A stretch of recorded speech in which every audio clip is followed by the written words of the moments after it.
Precious Lord, take my hand, lead me on.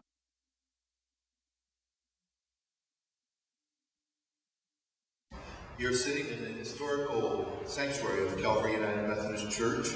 Calvary United Methodist Church is an active community of faith that is stretching and reaching out to our community, which is one of the reasons why we've opened the doors for this gathering tonight. My friends, you may not agree with everything you hear this evening. We may have different opinions, but we're hoping that we have a common cause by gathering this evening, and that's concern for our neighbors and for ourselves, that as the neighborhood in which we live and breathe, work, play, and pray, will be changing over the next year, and hopefully things that we learned tonight may help us and others in the midst of those changes. The casino industry has a tendency to control the environment in which many of our neighbors, maybe even our loved ones, might become involved with. In controlling that environment, my own personal experience has been with many of the casinos in Las Vegas, for instance, years ago when I visited and learned about environmental science. Is, for instance, the control of the amount of oxygen in a room, the amount of luminance, the light, the ability to have the human body not be, if you will, literally understanding what time of the day it is or time of night. It can confuse the human body to be at its peak performance at all times. Those are all environmental science tools that are used. And I hope tonight you begin to have a better understanding of how it is our responsibility, I believe, as community groups and perhaps faith-based groups, to take responsibility for making sure that our neighbors and others are aware of such tools that are used in this particular activity. No Dice is an organization that is a nonprofit organization that has been helping people for years to understand more about the gaming of our environment and our society, and in particular, in this case, casinos. Bruce Barron is the chairperson of No Dice here in our area, and so I want to turn it over to Bruce and welcome him, because Bruce and others on the committee really helped put this evening together. So would you join me in welcoming Bruce Barron this evening from No Dice. Bruce?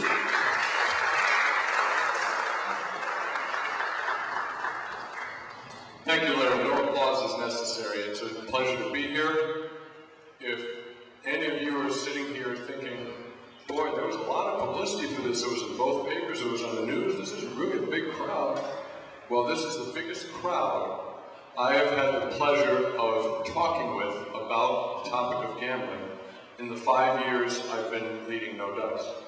That says something about the extent to which Pittsburgh has focused on this issue. So I'm glad all of you are here.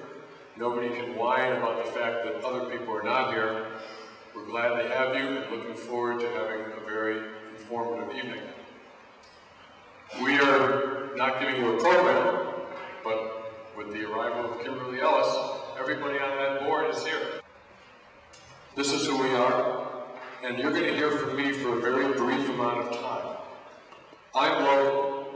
The real experts here are others who will be speaking tonight.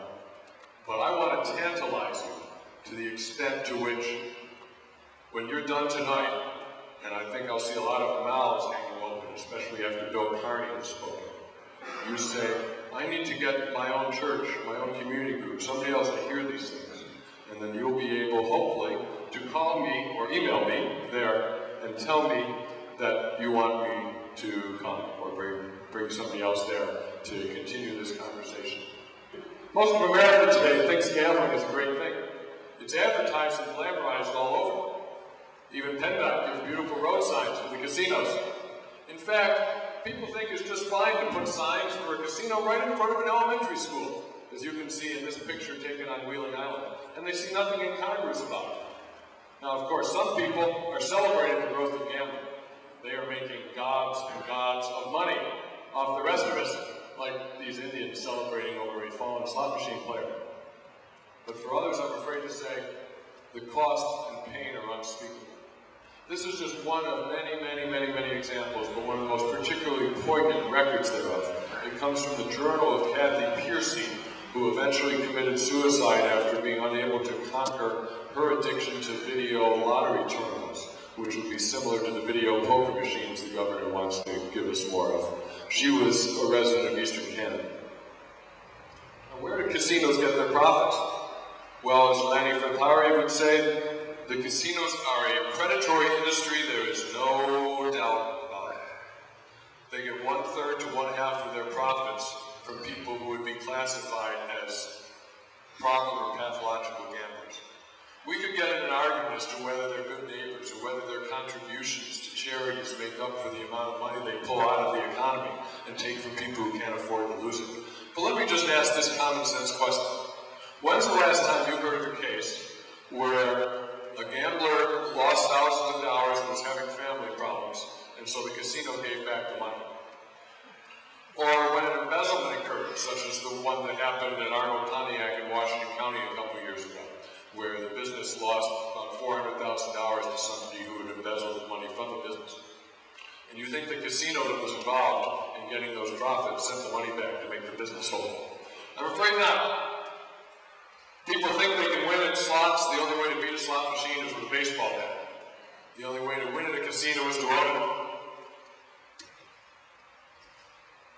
Now,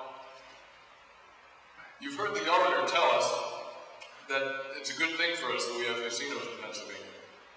If you think back to why it's a good thing, you hear two things: tax revenue and sometimes jobs. Mostly tax revenue. I know you're all waiting with bated breath for that property tax rebate, right? You've gotten so much of it so far over the last 4 years. So part of what we try to point out is that the tax revenue idea is a mirage because it costs much more money to raise the revenue in social costs because you're generating addictions, bankruptsies, law enforcement needs, crime, federal taxes on winnings going off in D.C., all kinds of things that cost a lot more money than the amount you raise. As far as the jobs are concerned, if it's ever a convenience casino, as this would be, simply preying on the locals, you're only moving money around, you're not improving the economy, you're not increasing the number of jobs. So we try to go into that in detail.